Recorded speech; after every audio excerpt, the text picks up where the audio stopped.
Como já foi falado no início da aula, começaremos a construir o nosso primeiro banco de dados utilizando o Microsoft Access. Sendo assim, é importante que você memorize que todo projeto construído através do Access deve ser iniciado pela construção de tabelas. São as tabelas que dão origem, suporte a todo o trabalho. Podemos fazer a comparação com a construção de uma casa. Não podemos construir uma casa começando pelo telhado, mas sim pelo alicerce. Pois bem, as tabelas são como o alicerce de um banco de dados. Elas são a única maneira de armazenar informações e todo o restante do banco de dados depende delas. É através delas que os demais componentes do banco de dados serão criados, como, por exemplo, formulários, consultas e relatórios. Mas não se preocupe com isso agora, pois esses assuntos somente serão abordados em aulas futuras. Sendo assim, vamos abrir o Microsoft Access 2007 para iniciarmos o trabalho. Para isso, clique sobre o botão Iniciar, leve o cursor até o grupo Todos os programas e, em seguida, aponte para o Microsoft Office.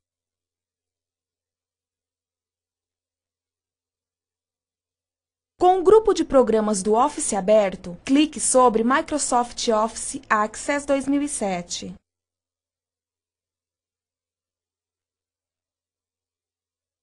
Em seguida, clique sobre a opção Banco de dados em branco, pois começaremos um novo banco de dados a partir do zero.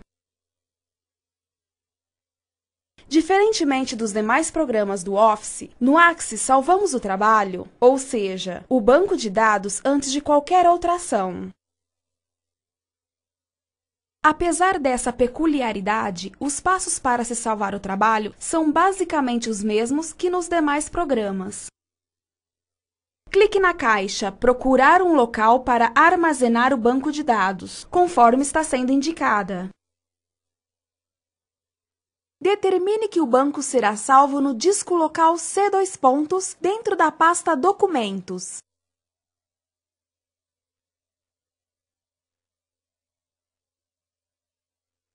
Clique na caixa Nome do arquivo. Apague o nome que o Access sugerir. Digite Magazine Electron e clique na opção Criar.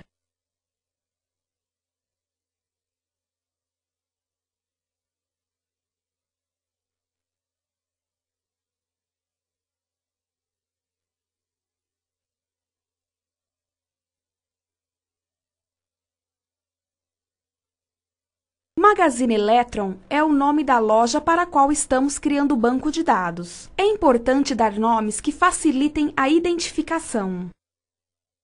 Para confirmar, clique sobre o botão Salvar.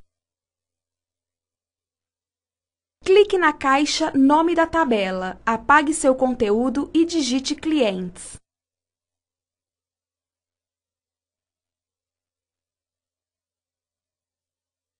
Clique sobre o botão OK para confirmar a operação. No canto esquerdo acima da tela, temos uma opção chamada Modo de exibição. Clique sobre ela e escolha a opção Modo Design.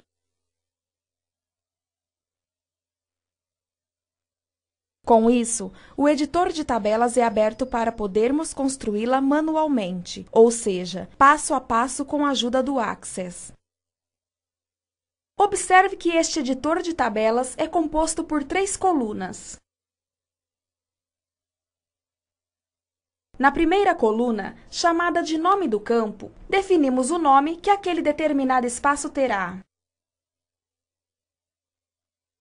Por exemplo, se escrevermos aqui a expressão Nome do cliente, criaremos um campo na tabela que servirá para cadastrar o nome do cliente.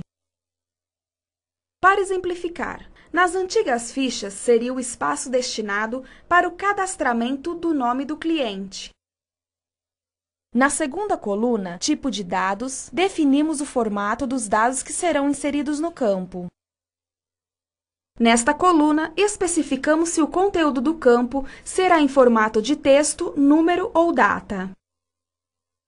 E na terceira coluna, denominada Descrição, podemos inserir uma legenda ao campo para ajudar a pessoa que for inserir os dados na tabela.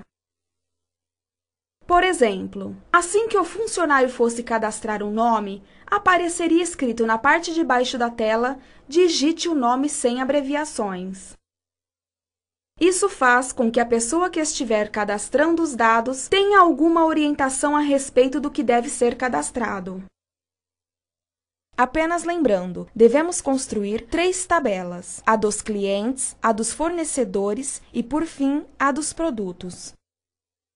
Começaremos construindo a tabela para armazenar os dados dos clientes. Como dissemos, as tabelas são como fichas, e sendo assim, é preciso pensar bem nos campos que elas possuirão. Apenas como exercício, clique sobre cada um dos campos que você acha que uma loja de eletrodomésticos deve conter.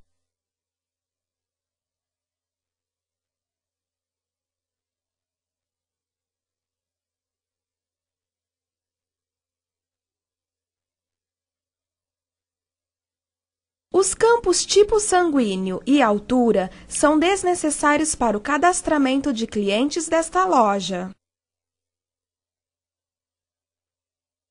Talvez, em outro tipo de estabelecimento, eles até seriam úteis, porém, no caso de uma loja desse tipo, eles devem ficar fora.